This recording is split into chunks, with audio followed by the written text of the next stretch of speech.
जय श्री श्याम। नमस्कार दोस्तों, कैसे हैं आप दोस्तों।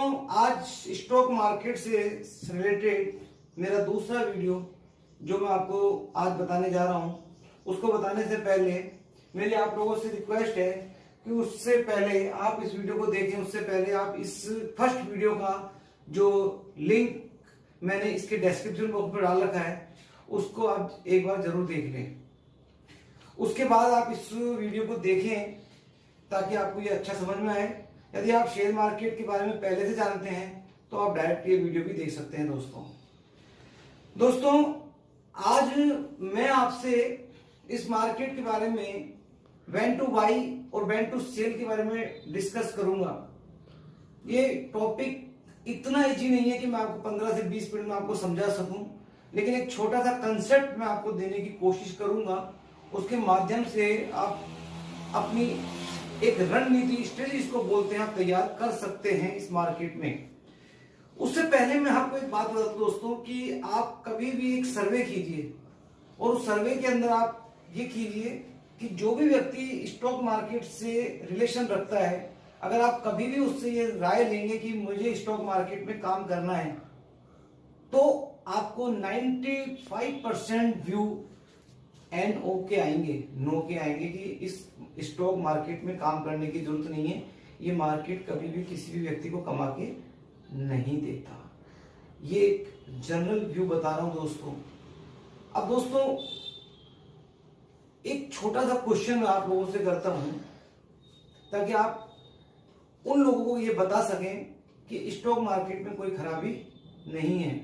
इसके लिए मैं आपसे 2 मिनट का समय लेकर आपको इस टॉपिक को शुरू करूं उससे पहले डिस्कस करता हूं कि दोस्तों आप किसी भी समय 2 शादियां अटेंड करते हैं अलग अलग दिन, तो किसी एक शादी में आप जाते हैं तो आप कहते हैं साहब बहुत ही बढ़िया खाना था वहां पर, और एक दूसरी शादी में आप जाते हैं तो आप कहते हैं कि साहब खाना बहुत ही बेकार था।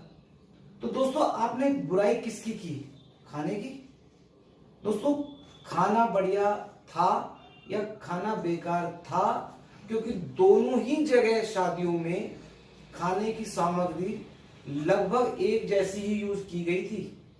तो इसका मतलब सामग्री में कोई दोष नहीं था दोस्तों। दोष किसका था? उस सामग्री से उसको खाना बनाने वाले व्यक्ति में।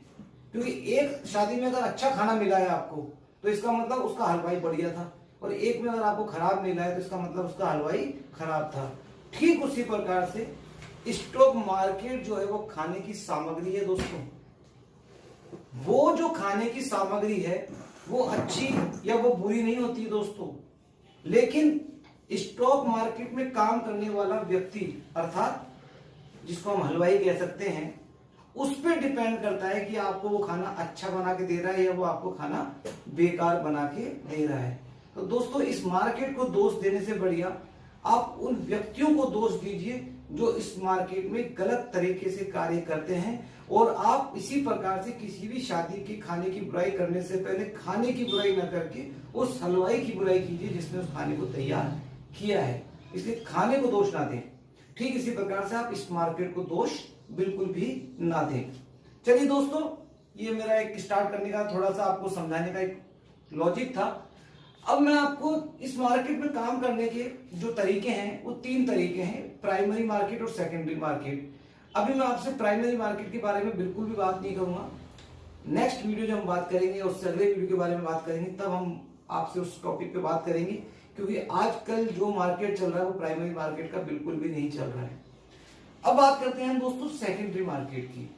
दोस्तों सेकेंडरी मार्केट में अगर आप काम करना चाहते हैं तो उसमें आप 2 तरह से काम कर सकते हैं, कैश और फ्यूचर में। तो दोस्तों अभी मैं आपको फ्यूचर के बारे में भी कोई डिस्कशन नहीं करूंगा, क्योंकि अगर आप कैश में ही काम नहीं कर सकते तो आप फ्यूचर में काम करने के बारे में सोच भी नहीं सकते। तो पहले आप कैश के बारे में मुझसे डिस्कस कीजिए, मैं आपसे डिस्कस करता हूं। अब बात करते हैं कैश मार्केट की। कैश मार्केट में काम करने के लिए दोस्तों आपके पास 2 तरीके हैं, और वो तरीके क्या है दोस्तों? इंट्राडे और होल्डिंग बेसिस। अब दोस्तों इंट्राडे के बारे में मैं आपको ज्यादा डिस्कस नहीं करूंगा, क्योंकि इसमें समझाने के लिए मेरे पास ज्यादा कुछ है नहीं और आप समझ भी नहीं पाएंगे ज्यादा। लेकिन इसमें आपको एक छोटा सा लॉजिक दे देता हूं, जो एक सामान्य सा लॉजिक है कि जब भी आप इंट्राडे में काम करें, इंट्राडे का मतलब पहले मैं आपको बता देता हूं। इंट्राडे का मतलब सिंपल सा है दोस्तों, कि जब सुबह 9 बजे या 9:15 बजे मार्केट प्री मैचिंग 9 बजे से स्टार्ट होती है, वर्किंग जो है वो 9:15 यानी 9:15 से स्टार्ट हो जाती है और 3-3:30 बजे के आसपास मार्केट बंद होता है। तो उस ड्यूरेशन में जब आप कोई भी काम करते हैं, जब आप मार्केट में इसमें एंट्री लेते हैं या एग्जिट लेते हैं, यानी उसी दिन आपको एंट्री लेनी है और उसी दिन आपको एग्जिट करना है। यानी ये काम आप 2 तरह से कर सकते हैं दोस्तों। और वो तरीका क्या है, अगर आपको मार्केट पॉजिटिव नजर आ रहा है, अगर आपको मार्केट प्लस नजर आ रहा है तो आप बाइंग करके चलेंगे, और अगर आपको मार्केट नेगेटिव नजर आ रहा है तो आप पहले सेल करके चलेंगे। तो दोस्तों मैं आपको सिर्फ ये कहना चाहता हूं कि अगर आप इंट्राडे में काम करना चाहते हैं और आपको लग रहा है कि आज मार्केट अप है, तो आप सुबह सुबह बाइंग कीजिए और शाम को उस बाइंग को सेल कर दीजिए। लेकिन इसमें भी एक ध्यान रखिएगा दोस्तों, कि जब आप किसी भी शेयर की बाइंग करते हैं तो उस पर एक स्टॉप लॉस लगा के रखिए। जैसे एग्जांपल लेते हैं कि आज आपने कोई एक शेयर उठाया, क्वांटिटी आपकी की कैपेसिटी पे डिपेंड करती है दोस्तों। आपने मान लीजिए किसी शेयर की वैल्यू 100 रुपए है और आपने ये डिसाइड कर लिया कि ये 97 के नीचे जाएगा तो मैं इसको सेल करूंगा। तो यानी कि अगर आपने 1000 शेयर लिए हैं सपोज कीजिए, तो यानी कि आपको 3000 का लॉस होगा, तो आप उसको बुक करेंगे। और अगर ये शाम तक अगर 107-8 रुपए तक जाएगा तो मैं इसको बेच के भी निकलूंगा। यानी मैं अपना प्रॉफिट भी डिसाइड करके बैठा हूं कि मुझे 3 रुपए का लॉस उठाना है और 6 या 7 रुपए का जो आपको ठीक लगे वो आपको उसका प्रॉफिट बुक करना है। लेकिन जब मार्केट क्लोज होने वाला हो और ना तो वो 97 रुपए की रेट आई और ना वो 107 रुपए की रेट आई, तो इसका मतलब अब आपको मार्केट से एग्जिट करना है। तो 3:30 से पहले, 3:30 से पहले जो भी मार्केट में उसकी रेट चल रही है, चाहे वो लॉस में भी हो सकती है चाहे वो प्रॉफिट में भी होती है, उसके अंदर आप उसको बुक करके बाहर निकल जाइए। क्योंकि इंट्राडे में अगर आप काम करना चाहते हैं दोस्तों, तो क्योंकि आपको होल्डिंग नहीं लेनी है और आपको मार्केट के अंदर ब्रोकर को पेमेंट नहीं करना है, तो ये काम आपको करना ही पड़ेगा। तो इसका अपोजिट दोस्तों क्या होता है, अगर आपको मार्केट नेगेटिव नजर आ रहा है, आपको लग रहा है कि आज मार्केट सुबह जो खुला है उसके बाद मार्केट गिरना ही गिरना है, अगर आपको ऐसा लगता है तो आप सुबह सुबह उस शेयर को सेल कर दीजिए और शाम को उस शेयर को परचेज कर लीजिए, तो आप प्रॉफिट बुक कर सकते हैं। और अगर गलती से आपने सुबह सुबह सेल किया, ठीक है दोस्तों, तो अगर आपने उसे बेच दिया है तो इसका मतलब आपका प्रॉफिट कब होगा, आपको प्रॉफिट जब होगा जब उस शेयर की वैल्यू कम हो जाएगी, क्योंकि आप नीचे वाली वैल्यू पर खरीद लेंगे उसको। लेकिन गलती से अगर वो ऊपर चला जाता है तो आपको लॉस बुक करना पड़ेगा दोस्तों। अब दोस्तों मैं बात करता हूं आपसे होल्डिंग बेसिस के मार्केट की। होल्डिंग बेसिस के अंदर दोस्तों व्हेन टू बाई और व्हेन टू सेल समझाने से पहले मैं आपको बता दूं कि आपको करना क्या है। होल्डिंग उठानी है, आपको उस शेयर को लेना है और आपको शेयर को परचेज करना है। 2 दिन के लिए भी हो सकता है, 10 दिन के लिए भी हो सकता है, 15 दिन के लिए भी हो सकता है, 1 महीने के लिए भी हो सकता है, साल भर, 6 महीने, जो भी आपने डिसाइड किया है। तो फर्स्ट ऑफ ऑल आप ये जरूर डिसाइड करें कि आप अपना पैसा इस मार्केट में कितने दिन तक के लिए इन्वेस्ट कर सकते हैं। अब दोस्तों पहले मैं बात करता हूं व्हेन टू बाई। अब दोस्तों व्हेन टू बाई की अगर मैं बात करूं तो सही रणनीति, सही स्ट्रेटजी क्या है। गिरते हुए बाजार में मार्केट जब डाउनफॉल की तरफ हो रहा है तो आपको शेयरों को खरीदना है। फॉर एग्जाम्पल एक शेयर की वैल्यू में डिसाइड कर रहा हूं 100 रुपए। सपोज कीजिए दोस्तों आपने 100 रुपए के ऊपर 50,000 रुपए इन्वेस्ट कर दिए।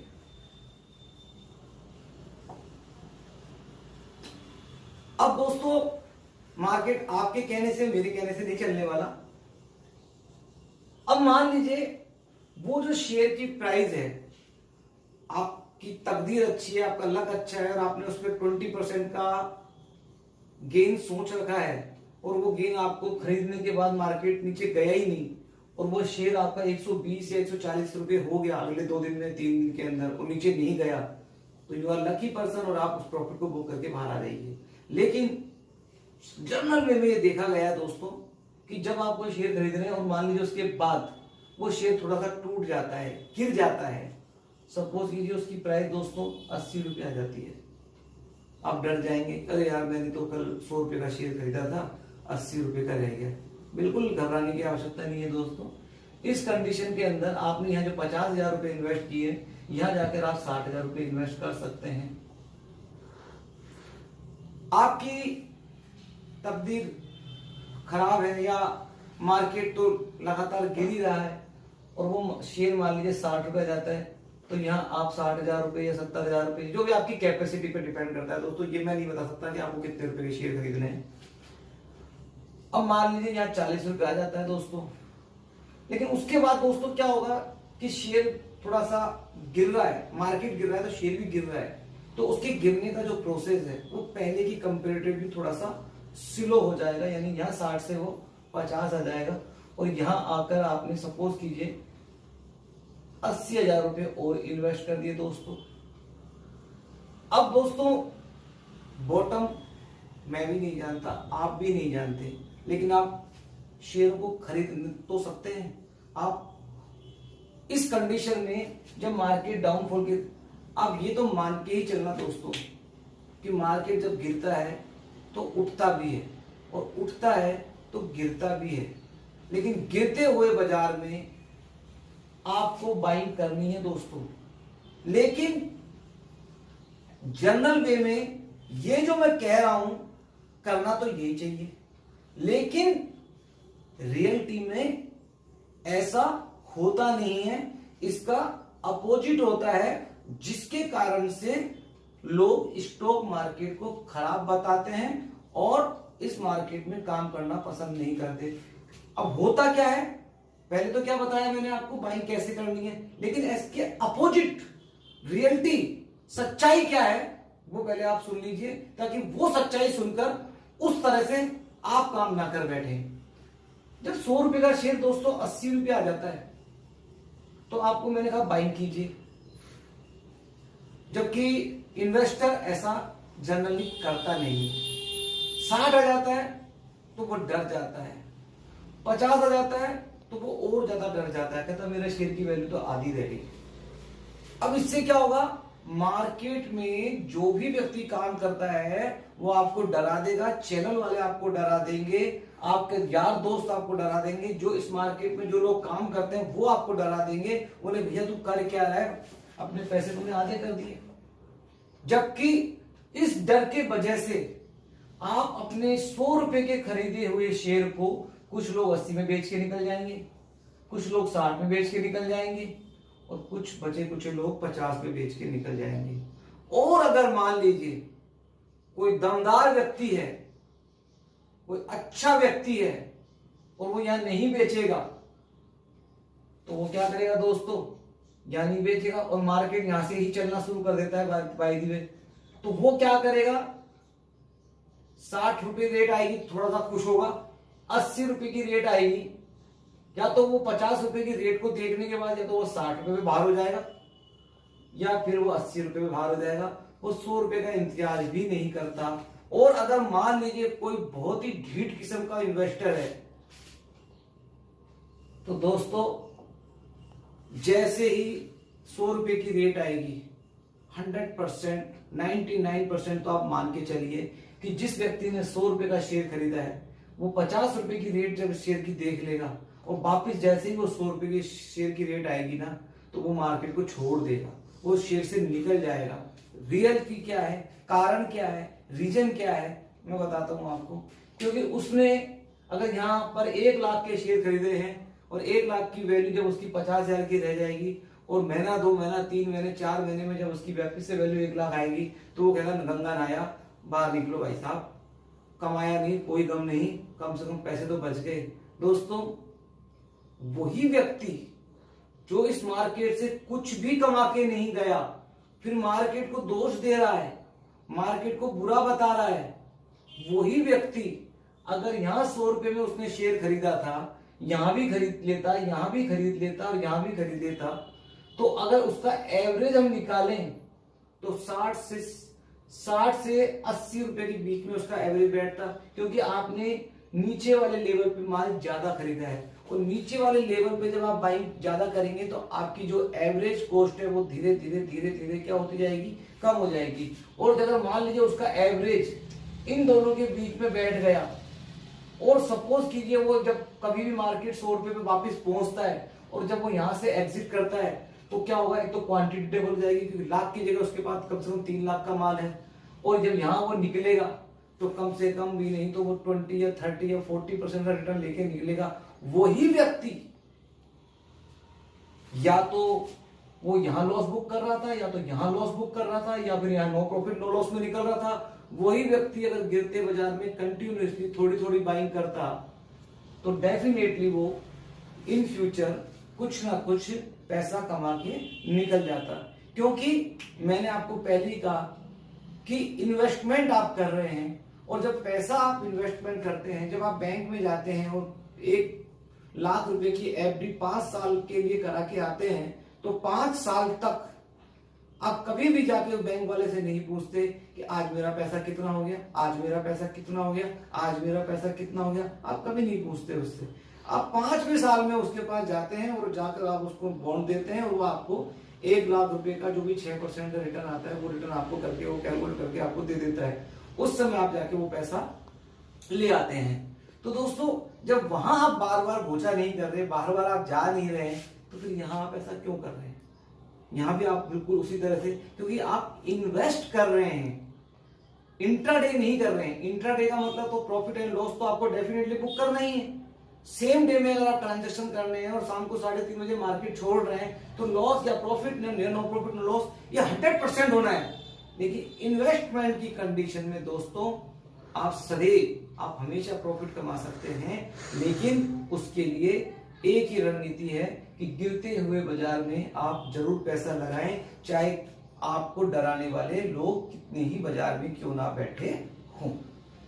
अब मैं आपको ये बताता हूं दोस्तों, आप लोगों के दिमाग में एक क्वेश्चन जो मैं बोल नहीं रहा हूं लेकिन मुझे पता है कि वो क्वेश्चन आपके दिमाग में आ रहा होगा, और वो क्वेश्चन क्या है कि साहब सोनी जी ने वीडियो तो बना दिया और कह भी दिया गिरते बाजार में माल खरीदिए, पैसा कहां है?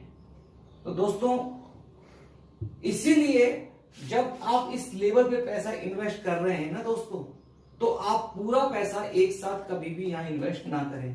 अगर आपके पास 2 लाख रुपए हैं तो यहां आप शुरुआत 50,000 से करें, फिर आप गिरते हुए बाजार में थोड़ा पैसा आप इन्वेस्ट करते जाइए। यानी आप जब इस लेवल पे पैसा इन्वेस्ट करने की कैपेसिटी पे हैं, तो आपके पास इस लेवल पे पैसा इन्वेस्टमेंट की भी कैपेसिटी होनी चाहिए। ऐसा नहीं हो कि आपने 2 लाख रुपए सीधे यहीं पर इन्वेस्ट कर दिए, तब तो दोस्तों फिर तो ये पॉलिसी जो मैं कह रहा हूं ना कि भैया नो प्रॉफिट नो लॉस या फिर लॉस, ये वाली स्थिति तो आनी ही आनी है। इसलिए आप बाइंग एक साथ ना करके स्लोली करें। और मार्केट को जो जानकार व्यक्ति होते हैं, नॉलेजफुल व्यक्ति होते हैं, वो इस लेवल पे मार्केट पे इन्वेस्ट नहीं कर रहे, वो इस लेवल पे भी नहीं कर रहे, इस लेवल पे भी नहीं कर रहे, वो इस लेवल पे या इस लेवल पे करके यहाँ पर एग्जिट कर जाते हैं। लेकिन ऐसी पॉलिसीज दोस्तों सबके साथ तो नहीं हो सकती ना कि मार्केट कितना गिरेगा कितना चढ़ेगा कोई नहीं जानता। इसलिए आपको ये रणनीति या ये पॉलिसी तैयार करनी पड़ेगी। अब दोस्तों मैं आपको बताता हूं कि बाइंग की बात तो बता दी मैंने, गिरते बाजार में आपको बाइंग करनी है। और जब बाजार चलता है, जब यहाँ 50 का लेवल पहुंच जाता है, यहां तक मार्केट गिर रहा है, सपोज कि यहाँ गिरना बंद हो जाता है, तो यहां से मार्केट चलना शुरू होता है। जब चलना शुरू होता है तो चलते हुए बाजार में आपने जितना भी माल, जैसे इस लेवल पर आपके पास आके सपोज कीजिए 2 लाख रुपए का इन्वेस्टमेंट हो चुका है। यहाँ पर बता चुका हूं मैं आपको यहाँ से कि जैसे अपन ने धीरे धीरे गिरते बाजार में पैसा इन्वेस्ट किया है, तो वो इन्वेस्टमेंट मैंने एक मान लिया कि आपका 2 लाख रुपए का इन्वेस्टमेंट आपका हो चुका है। वो 50 रुपए पे नहीं हुआ है दोस्तों, उस पे इस 2 लाख रुपए के इन्वेस्टमेंट में आपके हर रेट का माल है। और मैं ये मान लेता हूं वो एवरेज जो है वो कम से कम मिनी 65 रुपए का एवरेज आपके पास आ गया। अब जब बाजार चलना शुरू होगा तो 60 भी आएगा, 70 भी हो सकता है, 80 भी हो सकता है, 90 भी हो सकता है और 100 भी हो सकता है, कोई नहीं जानता, लेकिन ऐसा तो होना ही है। तो दोस्तों जब आप मार्केट जब चलता है, मार्केट जब बढ़ता है, मार्केट जब ग्रो करने लग जाता है, तो आपको क्या करना है? सबसे पहली चीज आपके अपने इस दिमाग में percentage of return you must decided. 2 lakh का 20% निकाल लेते हैं, 40,000 रुपए हो गया, या 10% निकाल लेते हैं, आपका 20,000 रुपए हो गया। तो ये रिटर्न आपको डिसाइड करना पड़ेगा कि आपको कितना रिटर्न इस मार्केट से लेना है। तो अब सपोज कीजिए कि आपने कहा कि साहब मैं तो इस मार्केट से जो 2 लाख रुपए लगा रहा हूं, अगर मेरे 2.5 लाख भी हो जाएंगे तो मैं इस मार्केट को एग्जिट करूंगा उस समय। तो दोस्तों चढ़ते हुए बाजार में अब 2 लाख का माल आपने लिया है और यहां से आपने थोड़ा थोड़ा करके बेचना शुरू कर दिया। लेकिन एक बात जरूर ध्यान रखें कि जो बेचने का लेवल है, जो सेल का टारगेट है, जो आपने ऑलरेडी डिसाइड कर रखा है, उस डिसीजन पॉइंट पर आप हमेशा डटे रहें और आपको बेचना ही बेचना है। सपोज कीजिए आप 90 रुपए तक के लेवल या 80 से 90 रुपए तक के बीच में आप मार्केट में अपना सारा का सारा माल छोड़ देते हैं। अब मान लीजिए मार्केट यहां से आपने 80 से 90 के बीच में छोड़ दिया, मार्केट 100 हो गया। अफसोस उस समय नहीं करना है कि यार मैंने जल्दी छोड़ दिया। जल्दी कुछ नहीं होता, लेट कुछ नहीं होता। आपने जो पैसा इन्वेस्ट किया था उसका 20 या 30% या 40% आपको मिल चुका है। आपने डिसाइड करके बैठे थे कि मुझे इतना ही रिटर्न लेना है, इसके ऊपर जाएगा तो मुझे कोई गम नहीं है, मैं तो बेच के निकलना ही निकलना है, अफसोस नहीं करना है। तो एग्जिटिंग पावर, जबकि होता क्या है दोस्तों, आपने इस लेवल पे तो माल परचेज ही नहीं, इन गिरते हुए लेवल पे तो माल परचेज नहीं किया।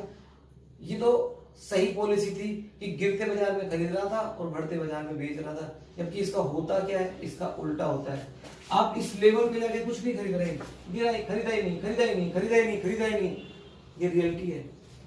हुआ क्या, जब यहां से गाड़ी बैक गियर लगना शुरू हुई ना दोस्तों, तो आपने कहा अरे 100 पे नहीं खरीदा, 80 पे नहीं खरीदा, 60 पे नहीं खरीदा, 50 पे नहीं खरीदा, नहीं खरीदा। हुआ क्या, 50 से 60 हुआ, आपने फिर भी नहीं खरीदा। 70 हुआ।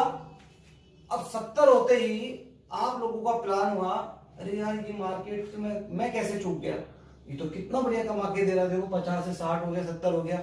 और आप फिर क्या करेंगे दोस्तों, इस लेवल में एंट्री मारने की सोचेंगे, क्योंकि मार्केट ग्रो कर रहा है। तो आप भी सोच रहे हैं मैं भी इस मार्केट में एंट्री लेके कुछ ना कुछ कमाता हूं।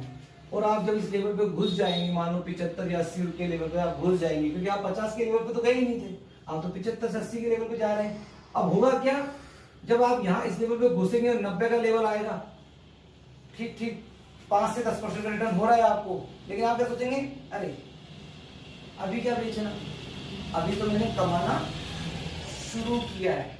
फिर आप क्या करेंगे, आप 100 का लेवल देख लेंगे। आपके यार दोस्त जो इस मार्केट को जानते हैं वो आपको राय भी दे सकते हैं कि सर आपको बेच देना चाहिए, या आपका खुद का दिमाग भी। लेकिन आप क्या सोचेंगे, लालच करेंगे, नहीं अभी तो बेचना नहीं है, अभी तो मैंने कमाना शुरू किया, अभी तो 70 से 80 का माल 100 हुआ है। अब होगा क्या, आप ऐसा नहीं कर रहे। होना क्या है, आपको बेच देना था 90 से 100 के पहले पहले आपको बेच देना था। उसके बाद मार्केट कितना भी ऊपर जा रहा है आपको मतलब नहीं है, लेकिन आपको बेच देना चाहिए था। और बेचकर आपको इंतजार करना चाहिए था कि जब वापस से मार्केट नीचे की तरफ आएगा तो मैं वापस से बाइंग कर लूंगा। लेकिन आपने इसका उल्टा किया। उल्टा क्या हुआ दोस्तों, मैं बताता हूँ। 70 से 80 के लेवल में माल खरीदेंगे आप, 90 हो जाएंगे, आप सोचेंगे अरे वाह क्या बात है, क्या मार्केट है, पैसा बढ़ गया, 100 हो जाएगा। अरे साहब कोई बोलेगा बेच दो, पागल हो क्या, क्यों बेच दें, अभी तो हमारा कमाई शुरू हुई है।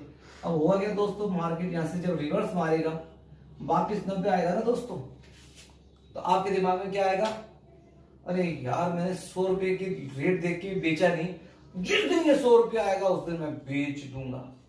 वो वापिस 80 आ जाएगा। आप सोचेंगे यार ये तो नो प्रॉफिट नो लॉस हो गया। अब आप सोचेंगे, फिर आप अफसोस करेंगे, ये 90 आएगा तो मैं इसको बेच दूंगा।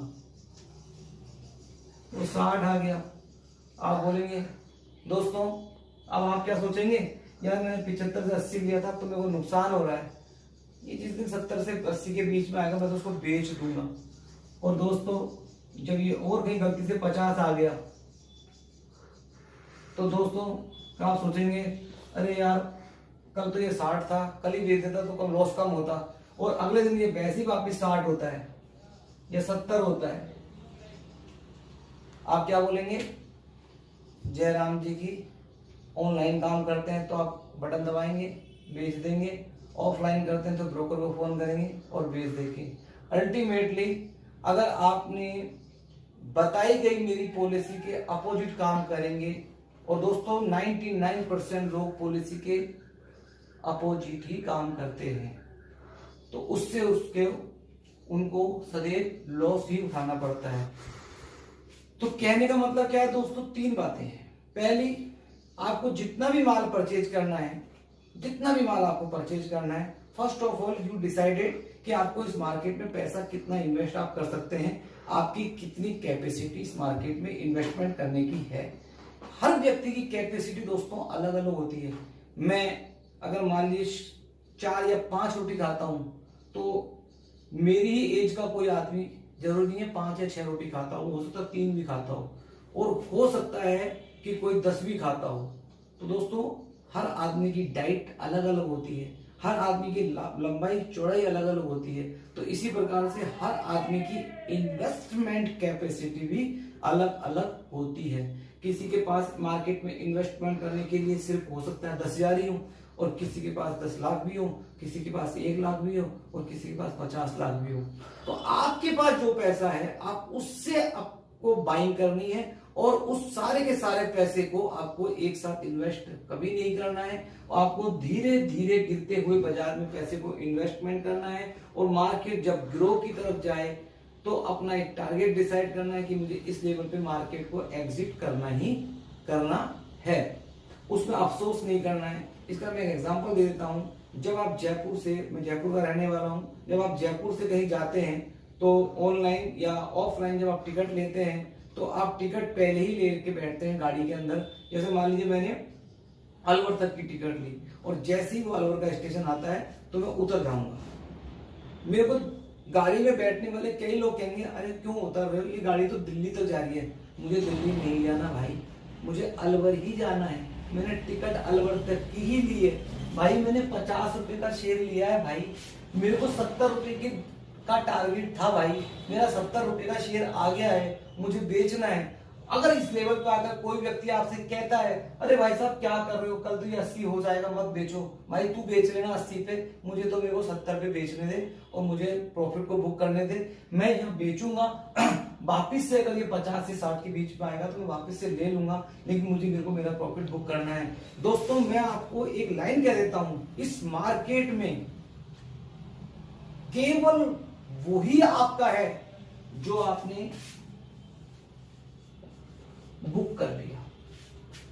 अगर आपने लॉस बुक कर लिया तो ही लॉस आपका है, और अगर आपने प्रॉफिट बुक कर लिया तो ही वो प्रॉफिट आपका है। लेकिन आपके 1 लाख की चीज 1.5 लाख की होगी, आपने बेची नहीं, और आप कहते हैं कि मुझे 50,000 का प्रॉफिट हो रहा है। वो 50,000 का प्रॉफिट आपको नहीं हो रहा है क्योंकि अभी तक शेयर आपने बेचे नहीं है। और ठीक उसी प्रकार से अगर 1.5 लाख के शेयर आपके 1 लाख के रह गए और आपने अभी तक उनको बेचा नहीं है, तो आप कभी मत कहिए कि मेरे को 50,000 का लॉस हो रहा है, क्योंकि अभी तक आपने उन शेयरों को बेचा नहीं है। बेचने के बाद ही आपका प्रॉफिट या आपका लॉस बुक होगा। तो इस चीजों को भी ध्यान आपको रखना है कि लोगों के कहने पे बिल्कुल भी नहीं आ रहा है। जो प्राइस आपने डिसाइड कर ली बाइंग की और सेल की, उस पर आपको काम करना है। एक छोटे से लास्ट में पॉइंट बता देता हूं मैं आपको। एक पिरामिड कंसेप्ट होता है कि मार्केट जब नीचे की तरफ होता है तो हम डर जाते हैं। सपोज कीजिए आपने जब मार्केट यहां था आपने कुछ भी बाइंग नहीं करी, ठीक है दोस्तों, लेकिन मार्केट जब यहां था और यहां से जब यहां आ गया तब भी आप सोच रहे हैं बिल्कुल मार्केट मान के चलिए बॉटम पर है। अब मैं ये तो नहीं कहूंगा ना आपको बॉटम पर है, मान लेते हैं कि ये मार्केट का 8,000 निफ्टी है या 8,500 निफ्टी है, जो भी निफ्टी उस समय चल रही है, क्योंकि हाई से तो बॉटम ही है ना। आपने यहाँ पर सपोज कीजिए मेरे पास 2 लाख रुपए है, आपने बॉटम पे जाकर या आपको लग रहा है कि मार्केट बहुत बुरी तरह से गिर चुका था, आपने 1 लाख रुपए इन्वेस्ट कर दिया, जबकि करना तो आपको 2 लाख था, क्योंकि आप बॉटम देख चुके हैं। इसके बाद आपको लग रहा है कि आपका रिस्क अवॉर्ड रेशियो कम हो चुका है, क्योंकि यहां से मार्केट नीचे जाने की संभावना बहुत कम है, और अगर है तो बहुत स्लोली जाएगा। लेकिन इस कंडीशन को अगर आप समझ रहे हैं, आपको पता है, तो आप यहाँ पर आपको 2 लाख रुपए एक साथ इन्वेस्टमेंट कर देने चाहिए। फिर भी अगर आपने नहीं किए, आप डर गए कि नहीं भाई साहब पता नहीं मैं यहाँ खरीदूं नीचे टूट जाए, तो चलिए गिरते हुए बाजार में बिल्कुल नीचे वाले लेवल पे भी आपने सपोज कीजिए 1 लाख रुपए का माल खरीद लिया। खरीदना कितने का था? 2 लाख का। खरीदा कितने का? 1 लाख का। कोई बात नहीं, मार्केट बढ़ा और आपको लग रहा है कि मार्केट अभी और ऊपर की तरफ थोड़ा ग्रो करेगा, तो आपने अभी 2 लाख रुपए रोक रखे, तो आपने थोड़ा सा पैसा बढ़ते हुए बाजार में भी लगा दिया, कोई बात नहीं, क्योंकि आपने बढ़ते हुए बाजार में लगाना तो नहीं था, लेकिन आपने लगा दिया। क्यों लगा दिया? क्योंकि आपने बॉटम पे भी खरीदा हुआ है, और फिर मार्केट थोड़ा चला और बचा 50,000 आपने यहाँ लगा दिया, और फिर मार्केट और चला या और चला, तो आपने जितनी बाइंग कर रखी है आप ऊपर के लेवल पे बेच के भी निकल सकते हैं। तो दोस्तों, ये सारी छोटी छोटी बातें मैंने आपसे डिस्कस की, व्हेन टू बाई और व्हेन टू सेल। दोस्तों, इसके ऊपर आप अपना थोड़ा सा, मैं आपको एक